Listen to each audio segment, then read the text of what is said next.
السلام عليكم ورحمة الله تعالى وبركاته من جديد. المهم كاينه هاد الشقة هادي حتى هي تتباع، جاية في الطابق الخامس، كاين لاسانسور، تتواجد في مجمع ديال السباعي اللي قريب من مجمع أبدالاس. علاش كنحاولو نقربو اللوكاليزاسيون؟ لأن كاين جوج ديال المجمعات ديال السباعي في طنجة المالية.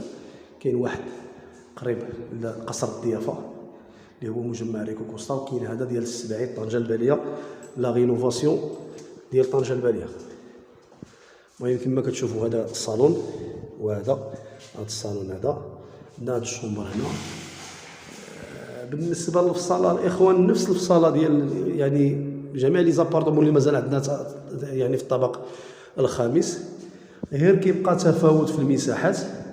المساحات اللي متوفره كاينه عندنا 94 95 96، كاينه 102، كاينه 110، كاينه 111.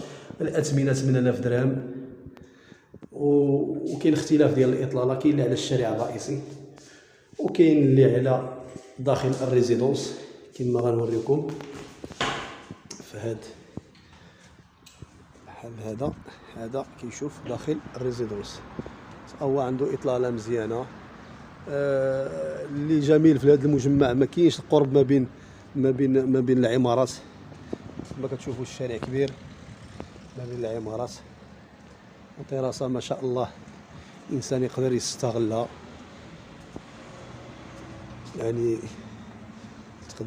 تقدر هاد الطراسه كتقدر كامله يعني تغطى بيرغولا والزاج في الواجهه.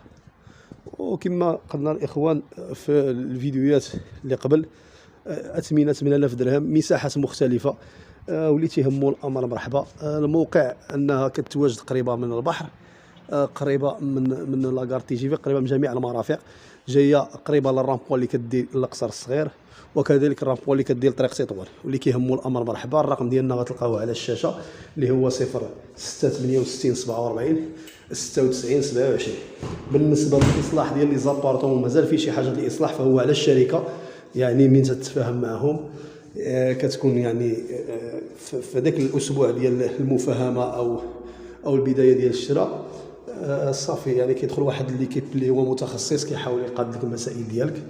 انت كتسلم الدار يعني بهذا الفينيسيو هذا. اي حاجه ناقصه فهي ديال الشركه.